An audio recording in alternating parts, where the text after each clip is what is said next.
Assalamualaikum class.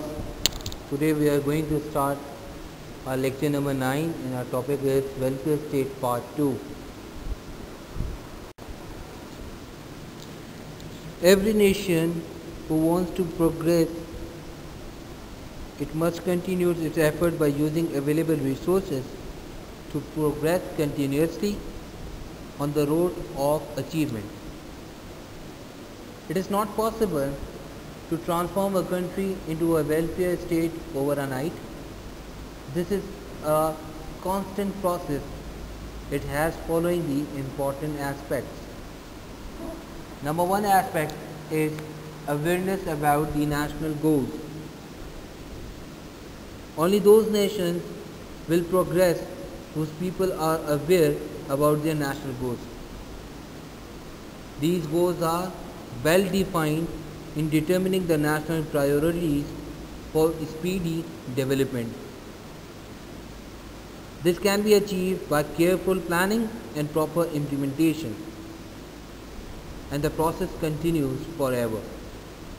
Also, constant struggle and strong will is necessary to achieve the goals, the national goals.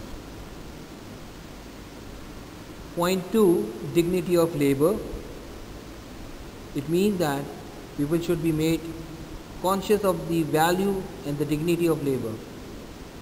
Especially, the youth should be taught that progress and development without devotion and hard work, labor would merely be a dream. Once Kalidasan said that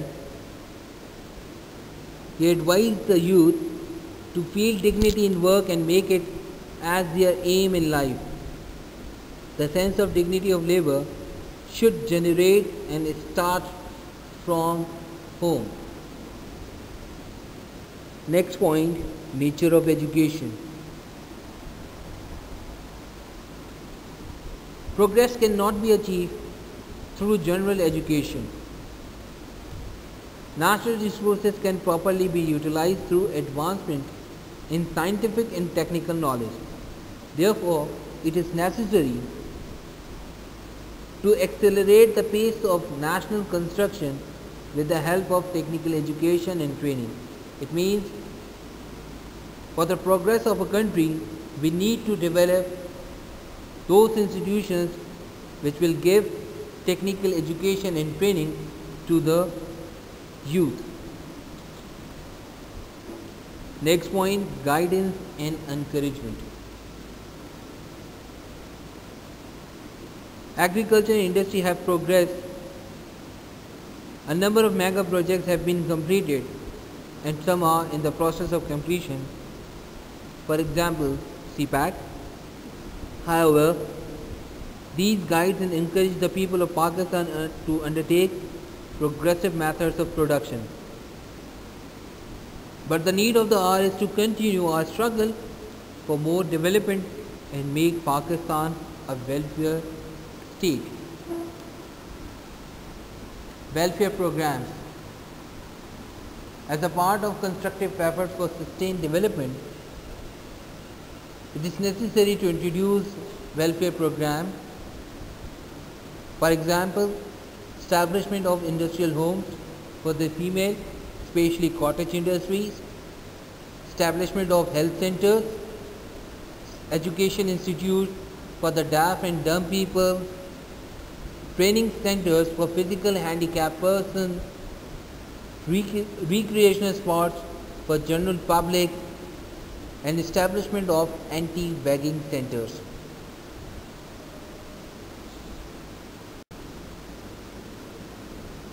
Self-sufficiency in food. Food is the basic need of the people. Lack of proper or sufficient food for the people results in poor health. Pakistan economy depends upon its agriculture. We are agricultural economy. Majority of our population is engaged in agriculture and a major part of national income is obtained from the agricultural products. Agriculture is also important for industries. A number of industries like textile industry, sugar, vegetable oil, and other industries will rely on agriculture products.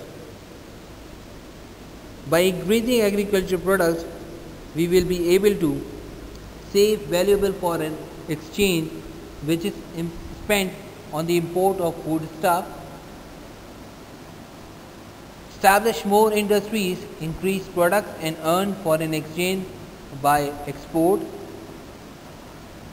decrease in the foreign loans because we rely on our own goods, our own products. Next point is increase people purchasing power and improve the quality of life.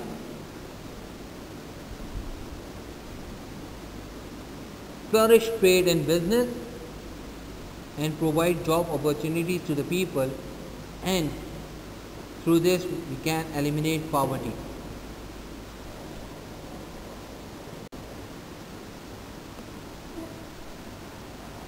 As we earlier discussed about, we depend upon agriculture, so there are some steps which have been taken by the government to improve our agricultural sector.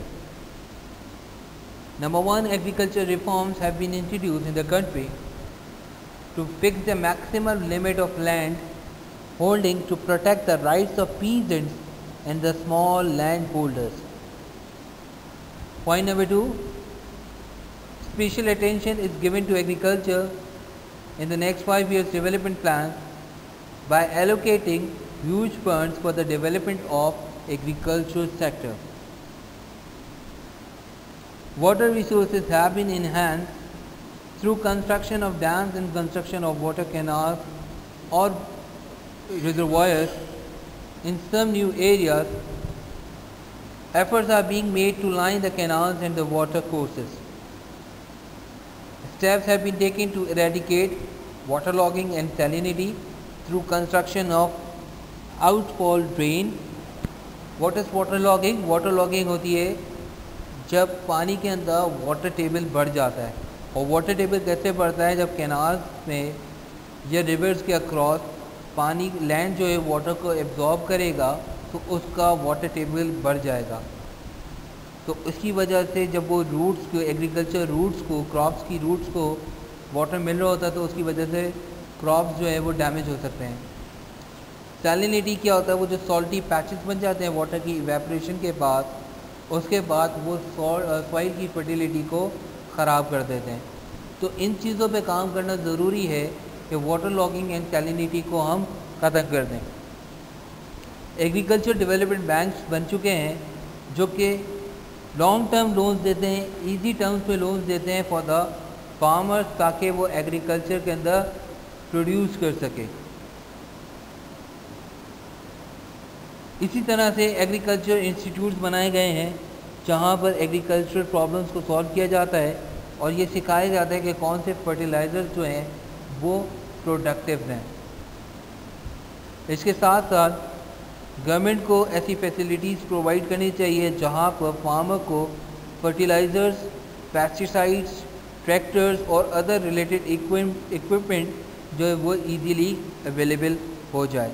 जब ये सारी चीज़ें हो जाएंगी तो वो इन सारी चीज़ों को अच्छे से यूटिलाइज़ करेगा और यूटिलाइज़ करने के बाद उससे जो प्रोडक्शन करेगा वो अच्छी हो जाएगी, कंपैरेटिवली बेटर हो जाएगी और वो फिर यूज़फुल होगी और वो कंट्रीब्यूट करेगा कंट्री की इकोनॉमिक कंडीशन में। That's all for today. Thank you so much.